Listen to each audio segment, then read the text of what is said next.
Hello friends, हाय, जय जगन्नाथ, साई राम। देखंतु मु बारी रे टिके साग करथिली। एटा को आपण माने तेई भाजी साग कहंती। ए साग देखंतु, एटा बहुत थर मु ताठू छिंडे कि नै सारलिनी। आज मु साग टिके तोळिबी आ आपण मानकु देखैबी ए साग केंदे मु कोन करूची कहबी रेसिपी आर।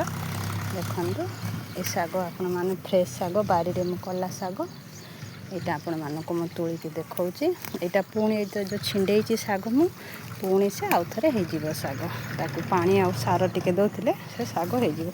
ए साग देखो मु तोळी के देखौ मु साग तोळीची आपु आपण मानकु नउची देखैबी कोन करबी। देखंतु मु बारी रे सब साग एते सब आनिची। आकु एबे मु पानी रे धोई दे। तो पानी रे एते साग को आपण माने भल भाबे ताकू धोई देबे। साग को धोई के आपण माने साग को 2-3 थर पानी पके आपण माने ताकू सब धोई देबे भल भाबे।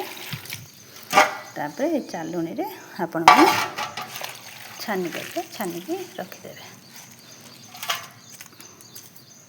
साग आमे खड़ीबा तापे आमे किछि पियाज टिके रसुण कोला और कंचा लंका एटा को आपण माने काटी के रखिबे। तापर स्टार्ट करिबा। देखन तो ए साग को एमिति म टिके करके ताको सब काटी देउछि। आपण माने साग को भल भाबे धोई सारला परे एमिति काटी देबे। सब जगह साग को एंते काटी देबा। साग खड़ीबा लगी गैस रे गोटे कड़ाई बसई देबा। कड़ाई ताती गला एबे आपण माने कोन करिवे तेल दे देबे।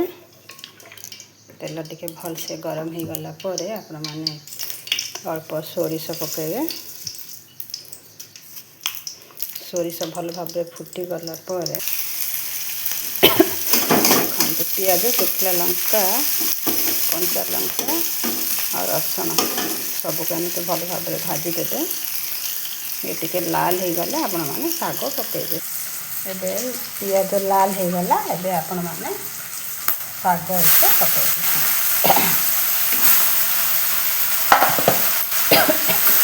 साग को पकेबे आपण माने आको गैस रो जाल पूरा फुल देबे और आपण को भल भाबे एंगे मिलेबे।